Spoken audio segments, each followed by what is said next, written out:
नमस्कार, मी दत्तात्रय परळकर आपलं हार्दिक स्वागत करतो।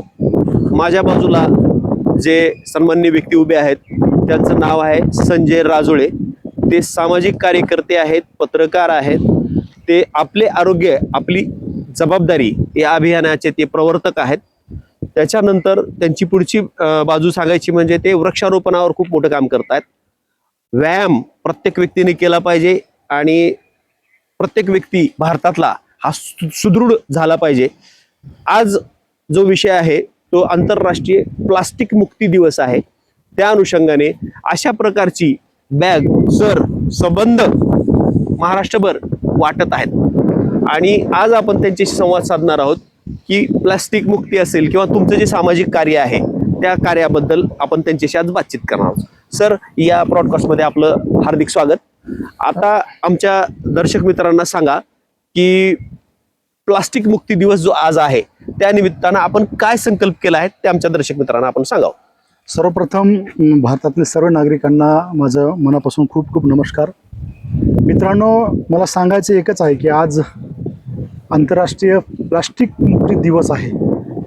आपल्याला माहीत आहे की आपलं आरोग्य जर सुदृढ असेल तरच आपल्या जीवनामध्ये चांगल्या पद्धतीने करिअर करू शकतो।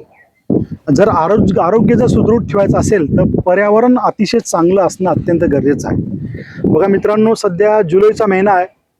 आज साधारणतः 3 तारीख आहे।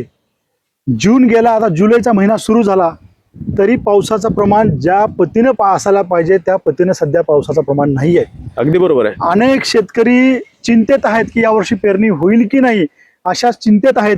अनेक शेतकरी बी भरण खत सर आणून ठेवले पण पावसाची प्रतीक्षा करत आहेत। मला म्हणायचं कसं आहे की पर्यावरणाचं जे संतुलन हा दिवसेंदिवस बिघडत चाललाय। ह्याचं सर्वात मोठं जर कारण जर बघितलं तर आज आपण बघतोय की गावागावात शहरात प्लास्टिकचा प्रचंड मोठ्या प्रमाणात वापर होतोय।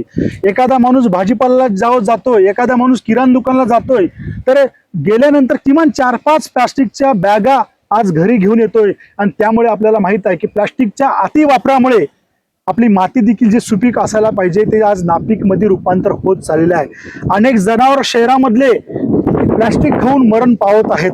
तुम्ही बघू शकता, हे प्लास्टिक जाळल्यामुळे त्याच्या काही प्रमाण आपल्या शरीरामध्ये आल्यानंतर कॅन्सरचं देखील प्रमाण वाढत चाललंय। आजार हे मोठ्या प्रमाणात वाढत चाललेत। मित्रांनो, आज प्लास्टिक वापरणं बंद करणं हे काळाची गरज आहे। मी लातूरच्या डम्पिंग ग्राउंड वरती आलेलो, इथं बघू शकता की 60% या ठिकाणी प्लास्टिक आहे। 60% लक्षात घ्या, म्हणजे विचार करा किती मोठ्या प्रमाणात आपण प्लास्टिकचा वापर करतोय।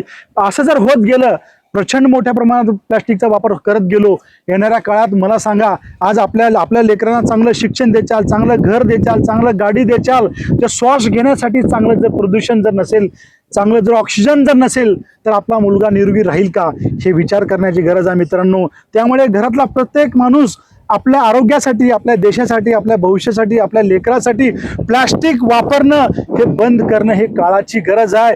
आपल्याला जर निरोगी राहायचं असेल, आपल्याला जगायचं असेल, आपलं फ्युचर जर स्ट्रॉंग करायचं असेल तर प्लास्टिक मुक्त भारत असणं अत्यंत गरजेचं आहे। त्यामुळे माझी विनंती आहे आपल्याला की जसं हे मी स्वतः माझ्या वाढदिवसानंतर संकल्प मी घेतला, मरेपर्यंत मी कधी प्लास्टिक वापरणार नाही। म्हणून मी माझ्यातर्फे माझी जेवढी कुवत आहे, माझी जेवढी ताकद आहे, मी फ्री हे प्लास्टिकचं आपलं कापडी बॅग मी नागरिकांना वाटण्याचं काम करतोय। आज देखील 4:30 वाजता दयानंद कॉलेजच्या समोर जे नागरिक येणार आहेत त्यांना देखील फ्री ऑफ कॉस्ट मी कापडी बॅग देत आहे। हे आपल्या सर्वांनाच, भारतातल्या प्रत्येक नागरिकाला एक जबाबदारी म्हणून, एक सामाजिक कार्य म्हणून आपल्याला करायचं आहे। आणि विनंती आहे सर्वांना माझी हात जोडून, आपल्या देशासाठी, आपल्या भविष्यासाठी, पर्यावरणासाठी आपल्याला प्लास्टिक वापरणं, कॅरी बॅग वापरणं बंद करावं लागणार आहे। एवढं मी आदरणीय जे आमचे मित्र परळकर सरांना विनंती करतो की आपण हे बंद करणं अत्यंत गरजेचं आहे। सरांनी जो संदेश दिला आहे तो फार महत्त्वाचा आहे। प्रत्येकाने आपल्यापासून सुरुवात करणं गरजेचं आहे। मी समोरच्याला बदलायला जातो म्हटलं तर तो बदल शक्य नाहीये। आपण सरांनी स्वतः शपथ घेतलेली आहे की मी प्लास्टिक वापरणार नाही। तसं आपण प्रत्येक नागरिकानं ही शपथ घेतली पाहिजे आणि प्लास्टिक बंदी ही चळवळ झाली तर आपल्याला त्याच्यामध्ये योग्य ते रूपांतर आपल्याला दिसून येईल। सर, आपण वेळातून वेळ दिलात आणि आज इथं डम्पिंग ग्राउंडवर आलो आपण आणि ही सगळी माहिती आपल्या दर्शक मित्रांना दिली त्याबद्दल आपले मनपूर्वक आभार. Thank you sir. धन्यवाद सर. Thank you sir. थँक्यू.